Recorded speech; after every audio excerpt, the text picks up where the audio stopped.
You are listening to the Critical Mass Radio Show, Orange County's business talk show, focused on exploring topics of interest to CEOs who are leading middle market companies. With your host, Richard Franzi. Hello and welcome to this edition of Critical Mass Radio Show and Podcast. I am your host, Richard Franzi, and this is podcast episode number 1157. Follow-up is the missing piece for most business owners, and it can literally make or break your business. Follow-up coach and speaker Deborah Hoffman is here to share the 4 secrets to power up your sales. Deborah, welcome to Critical Mass Radio Show and Podcast. Thank you so much. It's wonderful to be here, Richard. I'm excited to have you on the show. I wonder if we could start with you sort of giving us a little interesting story about your professional background, kind of your path to where you are today in your profession. I would love to. It is quite an interesting story because my background was working on Wall Street for 20 years, and I was really successful there. Didn't realize then that I had been creating this really effective follow-up system, and then retired early to be at home with my family and built a health and wellness business, again, teaching my team how to effectively follow up, and a lot of them prospered as well. And then one day at a conference, a woman came up to a booth where I displayed these products, and she was interested in what I had to offer, but wasn't ready to make a decision. So she asked me to follow up with her, which I did for 14 months, which is not so easy. But she finally became a client, and we had this conversation, and she just said, Debbie, you're amazing at follow-up. I struggle with this. This is a unique gift that you have. People really have a hard time with this. You need to do something with it. And one thing led to the next, Richard, and that's how this business got started. I had no idea I was doing anything special. I had no idea that people were struggling with this. But sometimes it takes somebody outside of us to point out our unique gifts, and I'm really grateful to her because now I'm helping so many people with their businesses. Before we get into the rest of the questions, I want to ask you maybe to define for our audience, which are CEOs and business owners across North America, what do you mean by the term follow-up? I'm so glad you asked that because most people think of follow-up in pretty simple terms. When I ask people what does follow-up mean to them, they say, oh, I meet somebody at a networking event and I send them an email. That to them is follow-up. My definition of follow-up is very different. So it starts like way before you even meet someone. You're at home or at your office preparing what you're going to say when people ask what you do when you're going to a networking event or you're preparing for a meeting or whatever you're doing. And then I go into how to network more effectively, what mindset to go to a networking event with, how to follow up afterwards, what kind of a system, what kind of technology to have in place so that no one slips through the cracks, how to pre-qualify, how to ask for referrals, how to invite people to work with you, and how to follow up after they've become a client. So follow-up is the sales process, Richard. I call it follow-up, but it's the entire sales process is what I teach. It's a holistic approach from the way you just described that, and it's also a very intentional approach. Definitely. Okay. Definitely. And it seems to me, in my experience, that many times the business development part of the business, either because of the people that are in that role or the way the company views it, can be not as intentional as it could be. You know what I mean? It's sort of we make it up as we go and we respond to the environment at the time. Maybe some of this planning, forethought isn't always put into how people present their business, even at a company level, let alone an individual or a service provider. Totally agree, and I hear people all the time saying, I just wing it, because I have a quiz that I make available to people for them to assess where they're at with their follow-up so they can see where their strengths are and what areas might need some attention. Sure. And we talk about that, and they say they wing it. You know, most people just wing it. They don't have a plan or a strategy, and they're not prepared. And preparation is so, so important for every step of the follow-up process, the sales process. So one of the things that we believe here in Critical Mass Radio Show and Podcast is successful entrepreneurs have a niche or a series of niches that they have recognized that value what they do. Can you share with us what are the niches, the niche markets that you work in? Like, who are the type of clients that you can help the most or seem to value what you do the most? I love that question, Richard. So I work primarily with entrepreneurs and small business owners. And I find that one niche that I really enjoy working with are people in the direct sales or network marketing industry because of my background there and because it's a very misunderstood industry. So I love working with those people because they're very passionate, they love their products, they love their company, and they don't have the skills in place, and they fail a lot. And that industry is very misunderstood. So that's one area.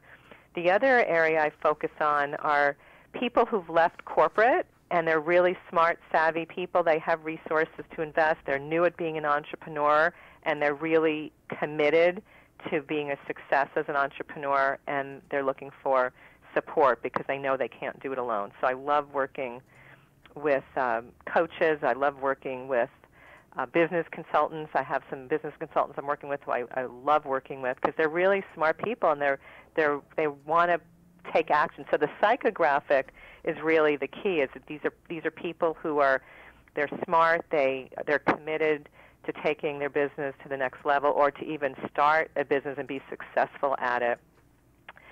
So I work with financial advisors as well because of my Wall Street background and private bankers. So there's a few different niches that I work with. So it's a kind of a hard question to answer because I've been helping people from so many different backgrounds. No, but you answered it. And it's not just one niche. It's a series of niches that you can have to be a successful entrepreneur because you can spread yourself across a number of niches, but there's a common psychographic I heard and then a very specific industry focus, which is I will give you an A on your answer to that question here. And now now we can move on. I'm curious, do you find people that use, we all have as service providers clients who let us be the best service provider for them we can be. They're not always the ones that pay us the most, but they take our advice and they take our tools and they really try to implement it with 100% effort, and they're really committed to the kind of things that we can help them to do to improve their business. Do you find people with previous sales background are better students for you, or people who come from maybe the corporate world who have no sales experience and are better clients for you, better clients in the sense that they take your system and they actually implement it as it is designed?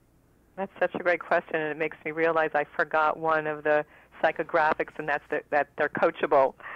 So I find that I love working with coachable people. And a lot of times when people have been in sales a really long time and they have maybe an old school way of doing things, more of the pushy, salesy way of approaching sales, they're a little harder to work with because I'm unraveling a whole way of being from, could be years and years and years.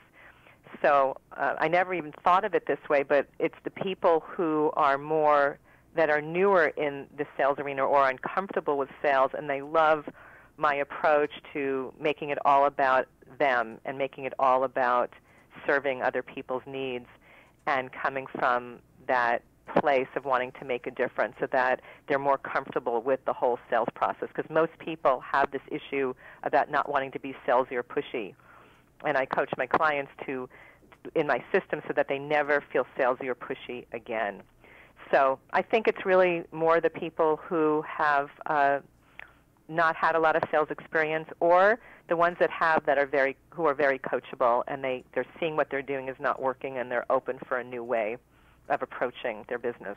You're listening to the Critical Mass Radio Show and Podcast. I'm your host, Richard Franzi, and I have Deborah. Do you want me to call you Deborah or Debbie? I heard both. Debbie's good. Okay, Debbie's good. Okay, Thank Debbie's you. good. Debbie Hoffman, and we're talking about her system, the Power Up Your Follow-Up system. She's a follow-up coach and a speaker. When you speak, you're speaking. What are you speaking about when people hire you to be a keynote or a workshop speaker? I speak about. I usually share 3 or 4 tips, secrets that I've uncovered over the years. It depends on how much time I have, but I'm usually introducing people to some. I'm giving them things that they can walk away with right away. Some tools and mindset shifts and things that they can do right away to grow their business. How much has technology changed or augmented or helped people in the power of the follow-up? I mean, how much are you leveraging technology with your system, Deborah? Yeah, great question.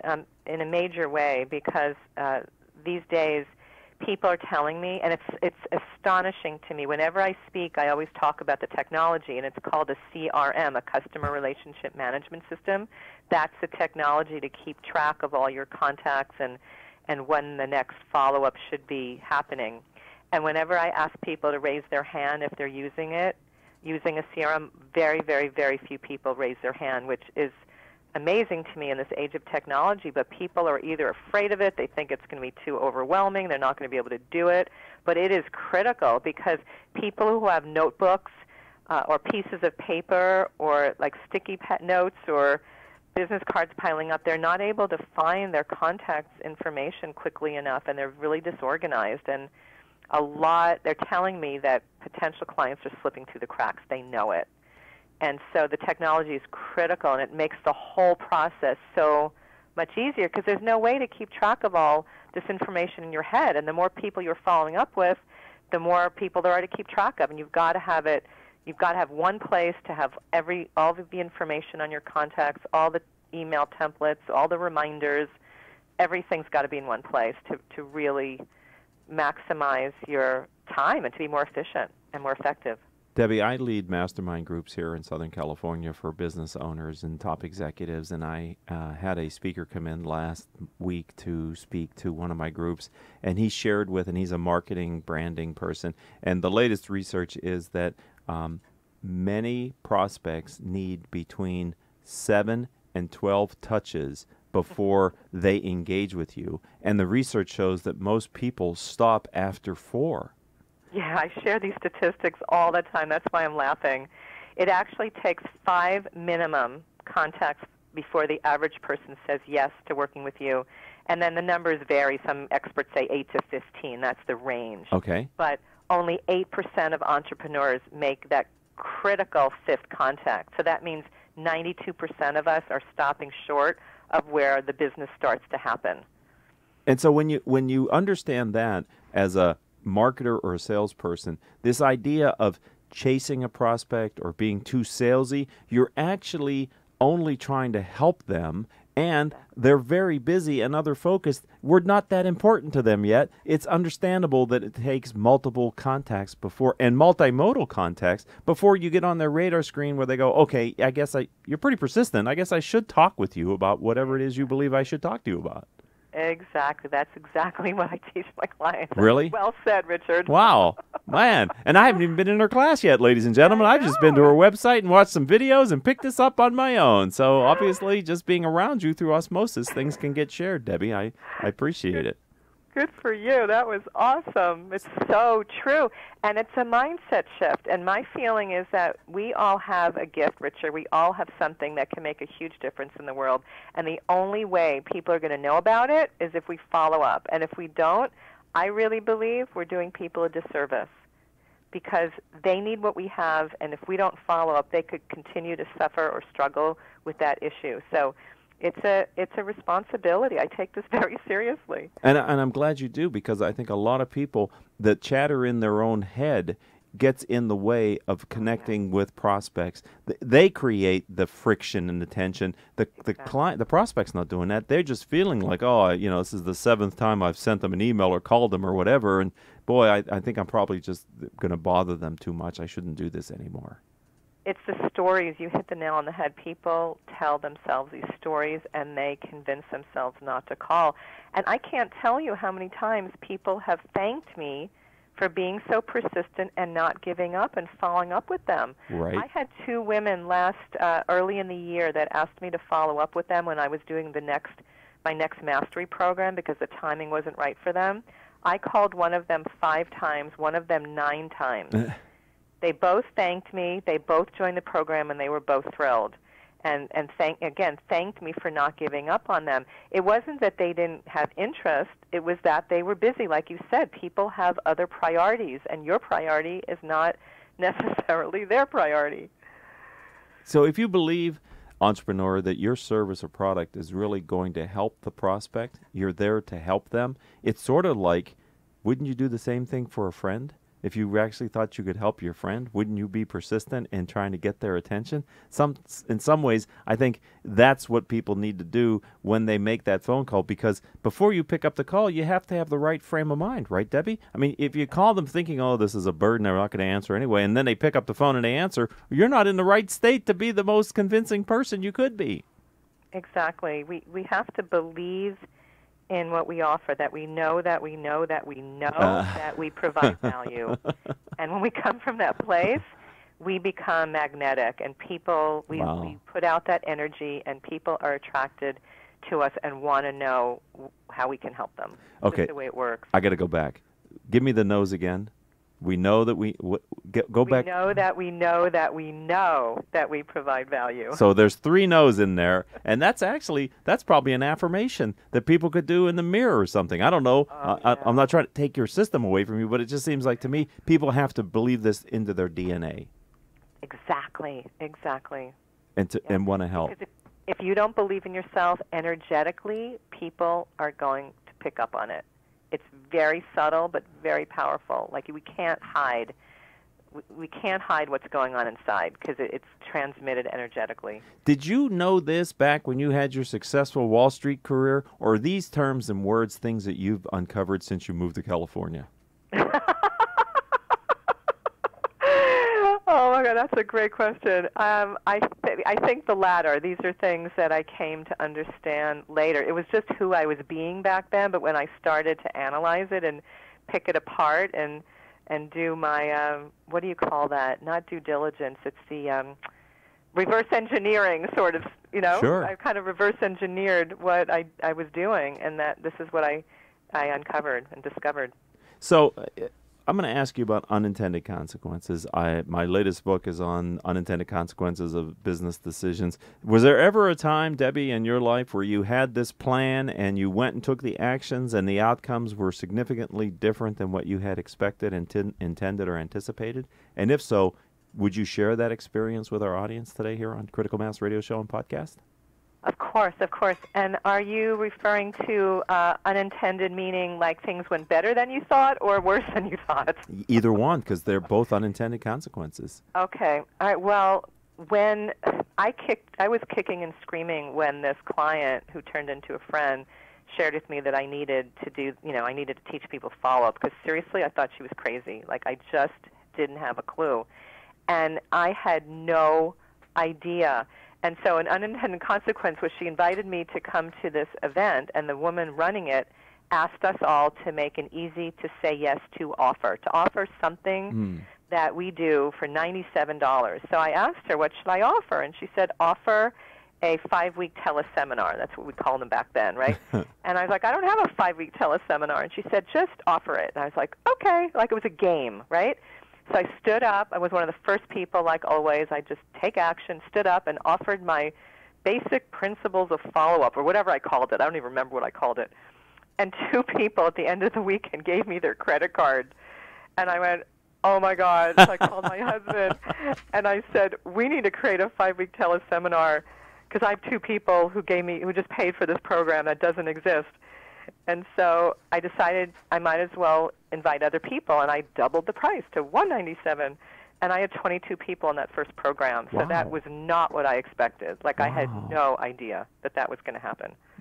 That is the power of putting it out there, though, isn't it? So when people say to me, I don't have the program, I can't offer it, I don't know what it is, you know what? Offer it, and then you'll be forced to create it. Because I would never, ever, ever have done this, Richard, because it's really hard to put a 5-week program together. I mean, it's really a challenge when you're starting from scratch. Right. And if I had known how hard it was, I never would have done it. It was amazing.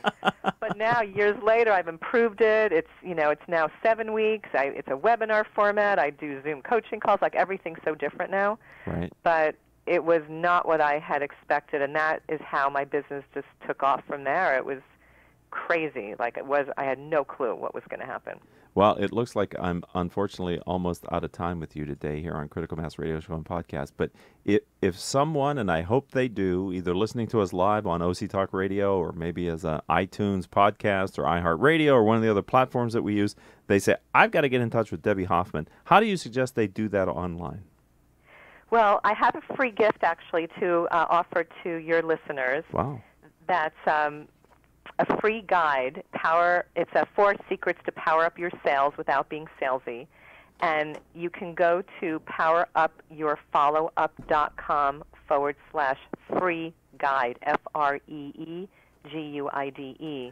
And then from my website, Power Up Your Follow Up, there is a way to click on that to have a conversation, to reach out to me, and that would be the best way to reach me. And then to have this guide that will help your audience to, there are 4 steps they can implement right away to grow their business. Well, that was very nice of you, and I want to welcome you to the Critical Mass community, and thank you for being a new member and friend of the Critical Mass radio show and podcast.